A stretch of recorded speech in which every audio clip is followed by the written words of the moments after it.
This serious young man then is going to be the subject of our final study. In terms of the pencils that we're going to use for this short blonde hair, we're going to go with one less than we did before. So let's see if we can get away with just 5. So I'm going to go with a white for the highlights, the brightest highlights, and then a nice light yellow. So the lightest I've got, which is a 103. And then a bit more of a blonde colour yellow, which is a 102.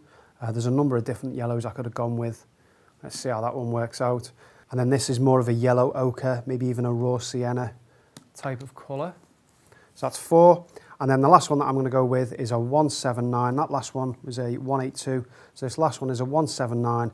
And that's kind of it's like a brown colour, more of a burnt umber, I suppose, or a raw umber. And we'll use that for some of the darkest highlights.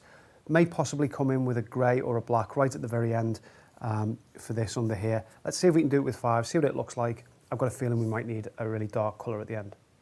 Okay, so drawing out the hair, let's go with this one, the 182. So I want to do it down the middle here somewhere. So all I'm going to do is just look for this angle here and then look for the angle here. I don't want to make it too big, otherwise it's going to take us a long time to complete.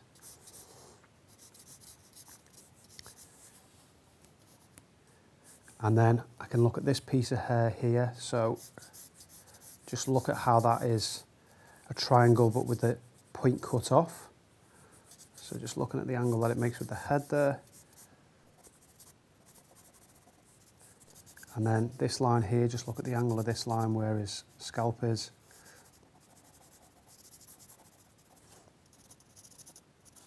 We're down to the back of the head. And then got the side of the head, this short hair, so we'll see how we're going to deal with that as well.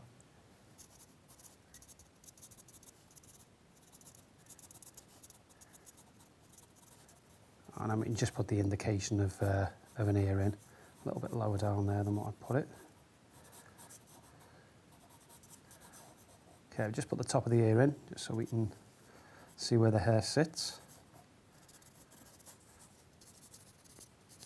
We've got this piece here of hair.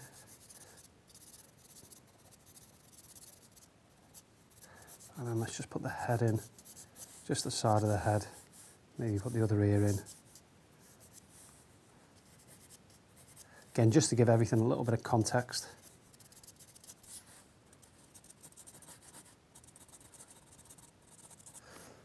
Okay, so that'll do just for a basic shape.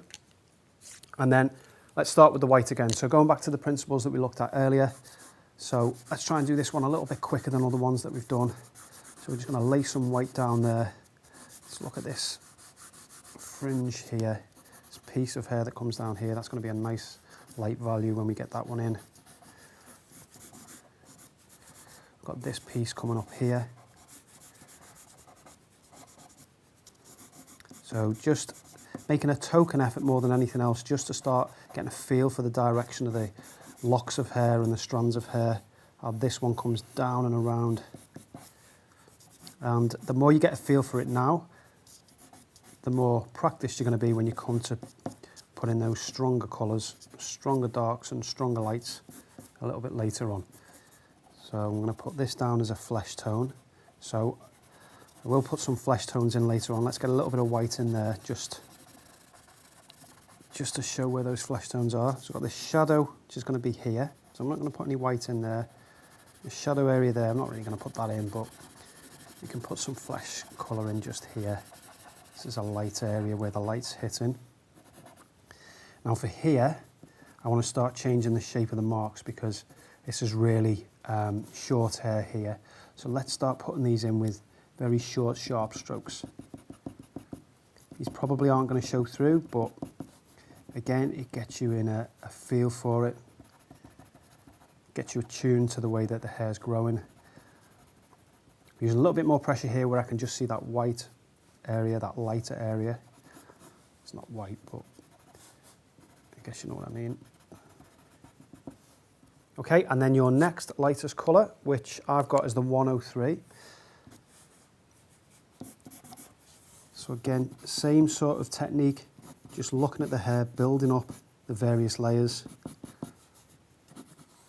So if I was doing this as a full portrait, what I would want to make sure is that I've got some flesh tones all around here. So before I started doing the hair, I would lay in the flesh tones, particularly around this area here where, you know, the scalp is very obviously showing through, and I would make sure that they were down before I put the hair tones over the top. Okay, so next colour then, moving up the scale. This is a 182, yeah, 182. So now we can start looking for individual strands of hair, shadow shapes, being a bit more careful now over the placement of marks. So look at this shape here. So I'm looking at the shape of this hair.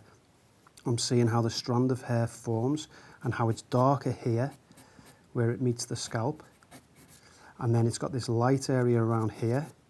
So I'm not looking at individual strands of hair, I'm looking at patterns of light and dark.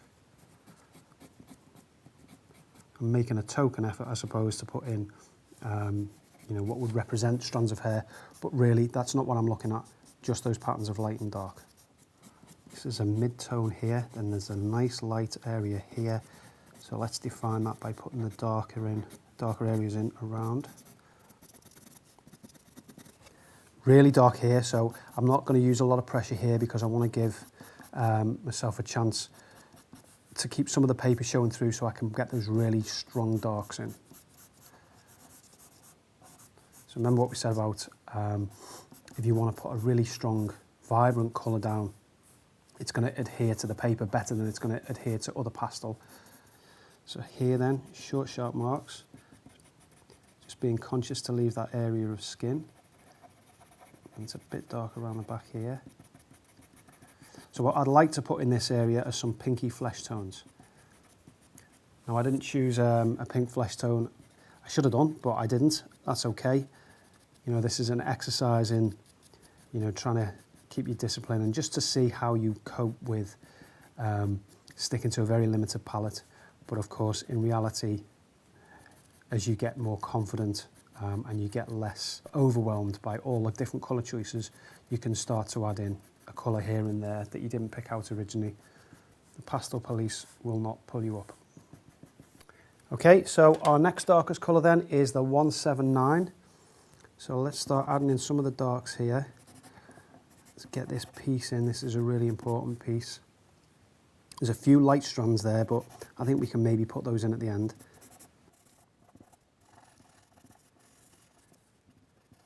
So I'm going to try and negatively draw this shape here. So this piece of hair that's coming across.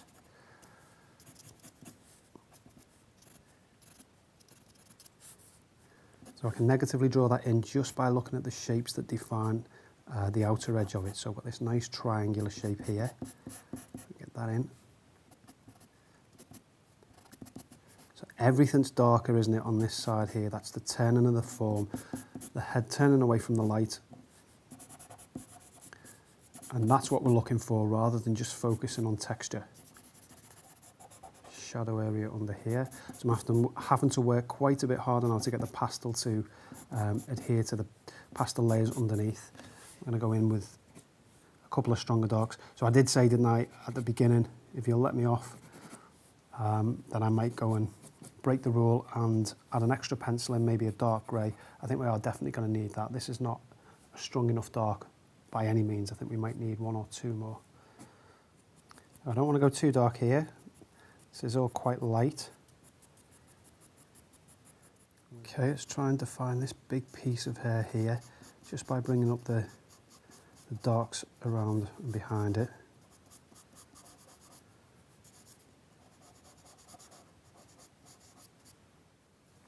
Okay, so we definitely need some stronger darks in there, and it's all looking a little bit white and insipid.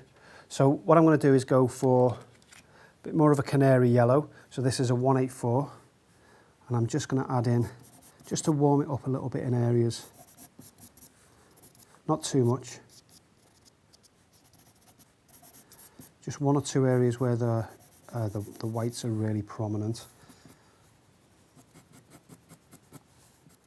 So let's get a flesh colour as well.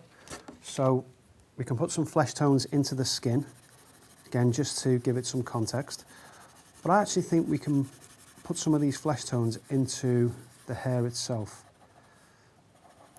I think that will work. Certainly around here, those short, sharp marks. And like I say, I think if I was doing this as a full portrait, I'd definitely be putting these flesh tones down first. Okay, and then I'm just going to put a few of these warm tones in the hair as well. So I'm seeing some warmish, very, very subtle red tones in there.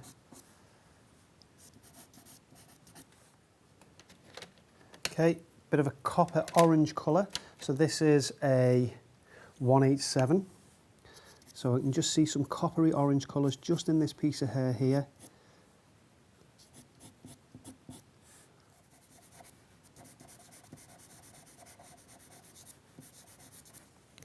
Okay, and then it just needs a little bit more work, bringing up the darkest darks, the lightest lights, getting rid of some of the, there's quite a lot of white still on this, quite a lot of very light tones, so we can start to knock those back gradually. And then for the darkest darks, I've got a grey here, so this is a 175. There are a number of different greys in the set that you could choose from. I'm going to go with this one as opposed to the black. I think the black would be too strong. And then I'm going to look for these really dark areas, dark shadow shapes, just drawing within the different pieces of hair there.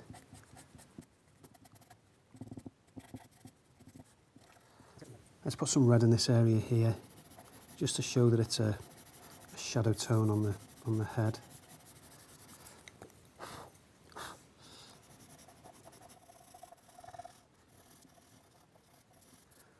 And then in with the white, just to bring up any of those final marks. You're going to have to use a lot of pressure. It's got that nice, really light piece there. Bit of a highlight on that one. Maybe lighten this area up here between the hair. And then to finish off, let's just put a few strands of hair that are just poking out underneath his quiff. Just catching the light.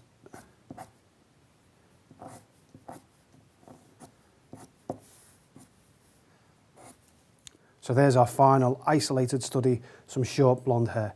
Another useful one for you to have a go at, and combined with the other studies that we've done, it's going to give you plenty of preparation to move into the 2 full portraits. So when you've completed that one, come back for the next lesson and we'll look at our first full portrait.